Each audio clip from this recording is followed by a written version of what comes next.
Hello. बस साहब भगत जी। सत साहेब जी। दिलीप दास बोल रहा हूँ भगत जी। जी बोलिए। आप पवन दास बोल रहे हो। हाँ जी, हाँ जी।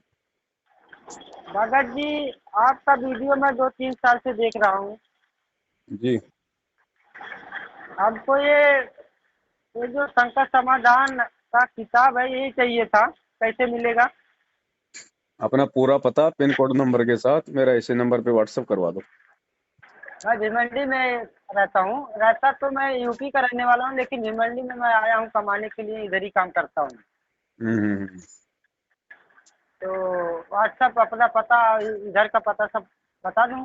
जहाँ आप रहते हो वहाँ का पूरा पता और पिन कोड नंबर। अच्छा अच्छा अच्छा भगत जी। लेकिन भगत जी एक और एक शंका है मेरे को। हम्म। जैसे मेरे बहन का शादी है। हम्म। मैं जिधर का रहने वाला हूँ भगत जी, उधर ये मार्ग से किसी को कुछ पता ही नहीं है। संत कबीर का रहने वाला हूँ मैं भगत जी। हम्म। उधर किसी को ये मार्ग किसी को पता ही नहीं है। मैं मेरे को कोई बताया ये बात, तो पता चला तो मैं 2020 में नाम दीक्षा लिया। ये जो मैनेजमेंट वाले हैं, ये जो नाम दीक्षा केंद्र खोल के रखे हैं, हम्म। तो नाम ले लिया जाके, लेकिन पता नहीं था ये फर्जी है। हम्म। जब आपका वीडियो देखा तो पता चला ये लोग तो सब फर्जी नाम नाम केंद्र सब बैठा के बैठे हैं, सब फर्जी है। जी। तो तब से मैं गया नहीं, जब से वीडियो देखा। लेकिन मैं नंबर आपका वीडियो पे देखा तो नंबर आपका सेव कर लिया। मैं सोचा एक दिन फोन लगाऊंगा, लेकिन हम्म। पता चल गया कि ये सब फर्जी है, इसके लिए जाता ही नहीं अब। हम्म। भगत जी, ये शादी मेरे पिताजी जो हैं ये जैसे जगत वाले की तरफ से कर रहे हैं, जैसे जगत वाले करते हैं। हम्म।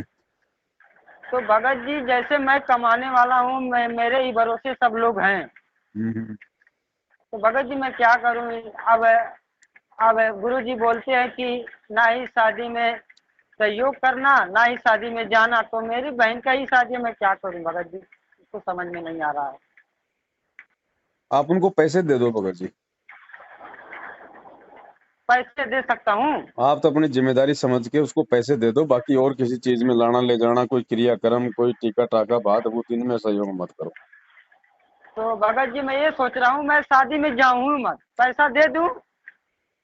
शादी में चले जाओ, अपने जैसे घर में अपनी बहन की है तो, लेकिन वही है अपनी मर्यादा में रहो बस।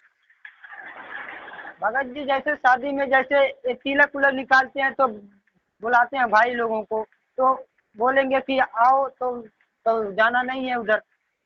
नहीं नहीं, अपने पंडित को वंडित ना ना ना कुछ नहीं करना उसमें। तो मैं क्या सोच रहा हूँ कि पैसा दे दूँ, मैं शादी में जाऊँ मत। हाँ, आप मत जाओ उधर। तो भगत जी ये सही है, जैसे पैसा दे देता हूँ। जैसे ये गोश्त बनाते हैं, क्या बनाते हैं, मैं बोलूँगा कि मेरा पैसा गोश्त मच्छी में नहीं लगना चाहिए बस। हाँ, बोल देना उनको पहले आप।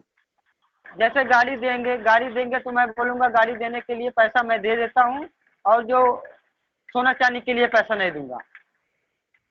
आप ऐसा मत करो। आप क्या जितनी करूँ भगत जी? आप जितना पैसा दे के मदद कर सकते हो नगद दे दो, बाकी वो जाने उनका काम जाने। अच्छा भगत जी। क्योंकि आप भाई परिवार में कमाने वाले आप अकेले हो। जिम्मेदारी आपकी है, बहन की आपकी शादी है, वो मान नहीं रहे, हाँ, नाम नहीं ले मान रहे नहीं हैं भगत रखा, जी। जगत के हिसाब से कर रहे हैं तो भगत जी। अब बहन कोई घर में तो बैठी रही नहीं रहेगी, अब पैसा तो भगत जी आपने देना ही पड़ेगा। हाँ, पैसा भगत जी बहुत मजबूरी की, मेरे ही भरोसे सब लोग हैं। मैं अगर नहीं दूंगा तो शादी नहीं हो सकता। हाँ, तो उनको बस पैसे दे दो आप उनको, बाकी वो जाने उनका काम जाने, अपन वैसे भी तो देते हैं खाने खर्चे के पैसे। हाँ, खाने का हाँ, देते हैं देते हैं। शराब के लिए अपन दे नहीं रहे। नहीं, बस तो देख के बोल दो भाई अब तुम जानो तुम्हारा काम जाने, और आगे से मैं 1 रुपया नहीं दूंगा किसी भी काम के लिए। तो शादी में भी नहीं जाता हूँ भगत जी मैं। शादी में मैं मत मैं जाओ, और मैं गुरु जी को दंडवत प्रणाम करके पहले मालिक से आज्ञा ले लेना। गुरु जी से दंडवत प्रणाम करके माफी मांगने की जो गलती हो, हाँ भगवान माफ करना। आपका वीडियो देखा भगत जी, मेरे को समझ में आया। जी। मेरे को जो नाम दीक्षा दिलाया एक 40 साल का आदमी था। जी। वो बताया कि भगत जी इसमें आइए, मैं पहले विष्णु का पूजा करता था। हम्म। तो भिमंडी में रहता था, तो बाजू में मेरे रहता था। तो वो बोला भगत जी आप किसका पूजा करते हो? मैं बोला विष्णु का पूजा करता हूँ। हम्म। तो बोला ये सब ढोंगी है, ये सब पूजा से कुछ होने वाला नहीं। तो वो मेरे को ये क्या कौन सा किताब है, ज्ञान गंगा। हम्म।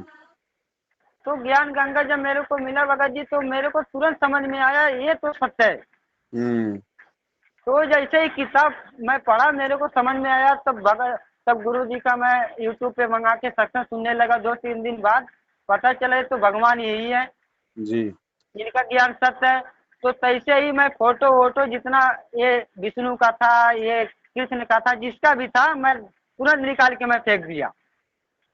जी। तो उसके बाद ये जो हमारे को नाम दीक्षा दिलवाए, ये जो फर्जी नाम दान केंद्र खुले हुए हैं, हम्म।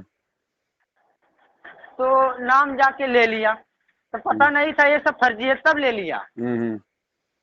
उसके बाद जब आपका वीडियो ऐसे ही यूट्यूब पे मैं देखा, तो देखने लगा, तो पता चला ये तो फर्जी है। तो मेरे को अचंभू हुआ कि हम्म। फर्जी कैसे हो सकता है। और वो जो मेरे को दिलवाया नाम, जी। वो 40 साल का है। तो मैं सोचा इतना सीनियर आदमी है और मेरे को नाम दिलाया, और आप बोल रहे हो कि फर्जी है। आपका जब वीडियो देखा, हम्म।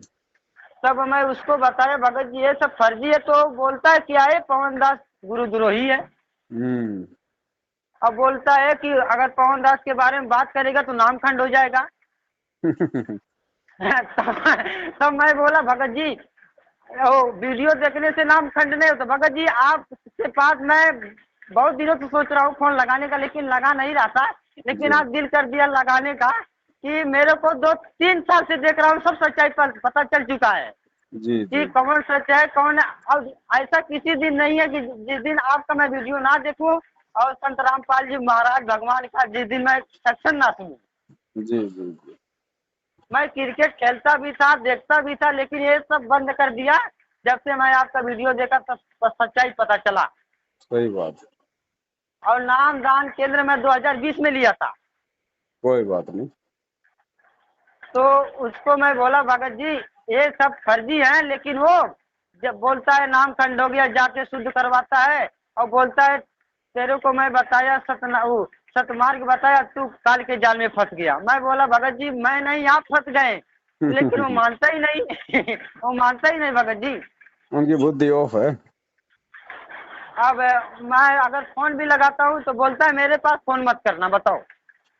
मत करो भगत जी ऐसे लोगों के पास में जो समझने को तैयार नहीं। मैं सोचा कि ये मार्ग पे वही मेरे को लगाया, और फिर बोल रहा है मेरे को। मैं सोचा वो जो मेरे को ये संत रामपाल जी महाराज जी की भगवान की ये जो सत्संग, ये भक्ति मार्ग वही बताया, मेरे को ये सब पता नहीं था। हम्म। लेकिन मैं सोच रहा हूँ, और फिर मेरे को ही गुरुद्रोही बोल रहा है, जब सच्चाई से मेरे को पता चला। आपका वीडियो बोलता है अगर देखोगे तो नाम खंड हो जाएगा। वो देखा देखी वाले भगत, भगत जी ज्ञान आधारी नहीं है। भगत जी मेरे को ये नहीं समझ में आया, वो 2014 से ही भक्ति मार्ग पे चल रहा है, और मैं 2020 से चल रहा हूँ। और वो बोलता है कि तू काल के जाल में फंस गया। और काल के जाल में कौन फंस गया भगत जी से, ये तो आपका वीडियो देखने से मेरे को पता चला। भगत जी हाँ इसीलिए तो परमात्मा ने सत्संग सुनाया था, 40 साल वाला भगत और 4 साल वाला भगत। हाँ, ये भगत जी हमको याद है, ये इसी बात को, ये बात याद है, इसीलिए आपको ये बात बोला। वो 40 साल का है, 45 साल का है, और मैं 21-22 साल का हूँ। जी। और वो बोलता है कि मैं 2013 में गया था आश्रम में। और अभी बोल रहा था जो ये लोग जो मई जून में मनाते हैं कबीर प्रकट दिवस। हम्म।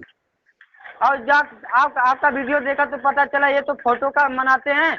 और जो संत रामपाल जी भगवान स्वयं भगवान के रूप में खुद भगवान ही है वो। जी। हाँ।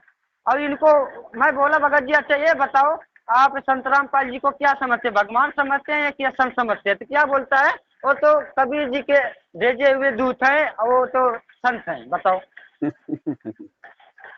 और संत रामपाल जी अपने सत्संग में खुद बोलते हैं कि संत रूप में स्वयं भगवान ही आता है। हाँ।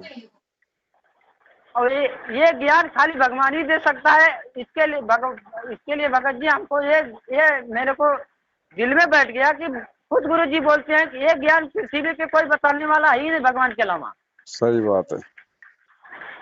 तो हमको ये नहीं समझ में आ रहा, वो 40 साल का बुढ़ा है और बोलता है कि तू काल के जाल में फंस गया। और मैं उसके पास उसका नंबर ब्लॉक में ही डाल दिया। जब ये बोला कि गुरुद्रोही है पवन दास और उसका वीडियो देख रहे थे नाम करने, बहुत बार समझाया लेकिन वो समझ में उसको आ नहीं रहा भगत जी। बुद्धि ऑफ है।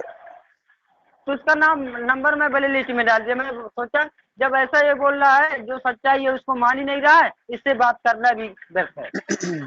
सही बात। चलो ठीक है भगत जी, आप तो अपना पूरा पता पिन कोड नंबर डाल दो, मैं शंका समाधान की पुस्तक भिजवा दूंगा। भगत जी एक एक शंका समाधान और है हम्म। कि जैसे भगत जी मैं जैसे जैसे मर्यादा में रहना चाहिए वैसे मर्यादा में नहीं रहा हूँ। हम्म। जैसे मैं नशा करता था, नशा तो छोड़ दिया हूँ। हम्म। जैसे ही ज्ञान पता चला सब नशा छोड़ दिया। हम्म। लेकिन गुरु जी का आशीर्वाद लेने के लिए पूर्ण रूप से क्या करूं मैं कि ताकि गुरु जी मेरे ऊपर प्रसन्न रहे। गुरु जी का सबसे बड़ा आशीर्वाद है गुरु जी की मेहर, गुरु जी की दया, और वो मेहर और दया उस समय मिलेगी जब हम गुरु जी की मर्यादा में रह के उनको परमात्मा मान के भक्ति करते रहेंगे। परमात्मा तो भगत जी मैं मान लिया। आपका जिस दिन वीडियो देखा और गुरु जी का सत्संग भी मैं बहुत बार देखा, बहुत बहुत सत्संग में देखा। मैं भगत जी 3 साल से किसी दिन ऐसा दिन नहीं गुजरा जिस दिन आपका वीडियो गुरु जी का सत्संग ना सुना हूँ। और सत्संग में गुरु जी खुद बोलते हैं कि गुरु रूप में स्वयं भगवान आता है और भगवान के अलावा ये ज्ञान कोई बता ही नहीं सकता। ऐसा बोलते हैं तो भगवान के अलावा जो कोई ज्ञान बता ही नहीं सकता तो ज्ञान बताने वाला कौन है? सही बात। भगवान ही है ना। बिल्कुल बिल्कुल। तो भगत जी क्या करूं? जैसे आपका वीडियो देखा तो संकल्प नाम दीक्षा का वीडियो बनाए हो, जी। तो जैसे उसमें दिया वैसे ही संकल्प दीक्षा उसे संकल्प कर लूं? नाम थोड़ी लिया अभी आपने। नहीं नहीं, प्रथम नाम ये जाके आश्रम पे फर्जी नाम पे ले लिया था 2020 में। हाँ तो अब संकल्प नहीं करना है, नाम आपने ले लिया है तो उस नाम को मर्यादा के साथ में अपना जाप करो भगत जी। तो संकल्प ना करूं? नहीं नहीं, संकल्प नहीं करना अगर नाम ले लिया तो। तो नाम मिला है, प्रथम मंत्र मिला है। ठीक है, बस उसी में रहो जब तक गुरु जी नहीं आते हैं, मर्यादा में रह के अपनी भक्ति करो भगत जी। ठीक है भगत जी, जाएंगे नहीं अब उधर तो झांक के ही नहीं जाएंगे हमको। जैसे गुरु जी खुद बोलते हैं सत्संग में भगत जी कि ये नाम देने का अधिकारी इस जात के अलावा पृथ्वी पर कोई है ही नहीं। बताओ 500 केंद्र खोल दिए हर जिले में, तो ये लोग कौन है? ये काल के एजेंट है भगत जी। और मैं भगत जी मैं जैसे गुरु जी बोलते हैं अगर 1 रुपए दान करते हो तो 1000 रुपए बेनिफिट मिलेगा। जी। तो मैं गया उधर, जब पहली बार गया नाम दान केंद्र पे तो नाम लिया, 100 रुपए दान भी किया। तो फिर दोबारा जाने के लिए सोच रहा था लेकिन बाद में पता नहीं क्या मन में आया कि जाने का दिल भी कर रहा था, जाने का दिल भी नहीं कर रहा था। कैसे ही आपका वीडियो देखा तो उसमें पता चला ये तो सब फर्जी है। तो जाना भी बंद कर, तब सोच रहा था तो अब सोचना भी बंद कर दिया कि इधर जाने का ही नहीं है। बस उनका साथ छोड़ो, मालिक के ज्ञान को आधार बना के भक्ति करो, सत्संगत की वीडियो देखते रहो भगत जी। ठीक है भगत जी, लेकिन एक और संघर्ष समाधान है भगत जी। जैसे शादी में अगर जाता हूँ, ये जैसे जगत के हिसाब से मेरे पिताजी शादी करेंगे, उन लोगों को ज्ञान पता ही नहीं है। मैं हमारे गांव में हमारे जिले में किसी को ये ज्ञान पता ही नहीं है। और गांव पे मैं गया था भगत जी, अभी 2-4 महीना हुआ गांव से आया हूँ।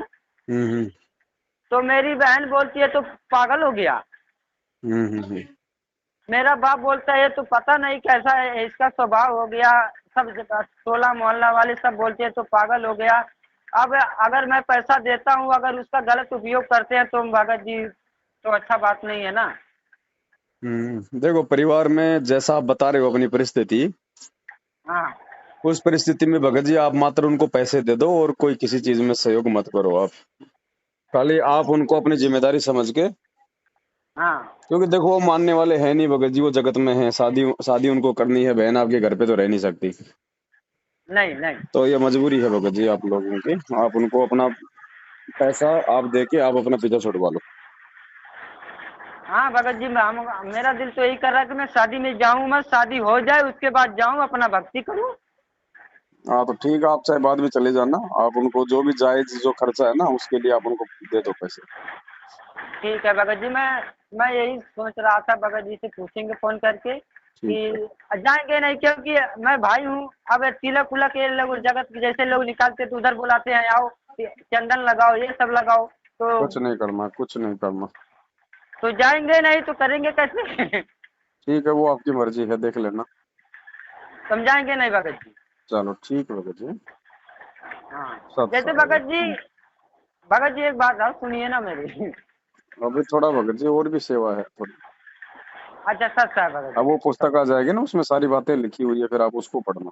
अच्छा भगत जी क्या लिखूं मैं, जैसे क्या मैं व्हाट्सएप इसी नंबर पे व्हाट्सएप कर दूं? भाई आप जिस भी कंपनी में काम करते हो, कंपनी का पूरा पता और कंपनी आपका में mobile number. Company Bhagat ji नहीं काम करता हूँ, ये लूम लाइन है, मैं कानी मशीन चलाता हूँ। हाँ तो जो भी है, जहाँ भी आप काम करते हो या जहाँ रहते हो, वहाँ का फुल एड्रेस और पिन कोड नंबर डाल देना। ठीक है ठीक। सत साहब।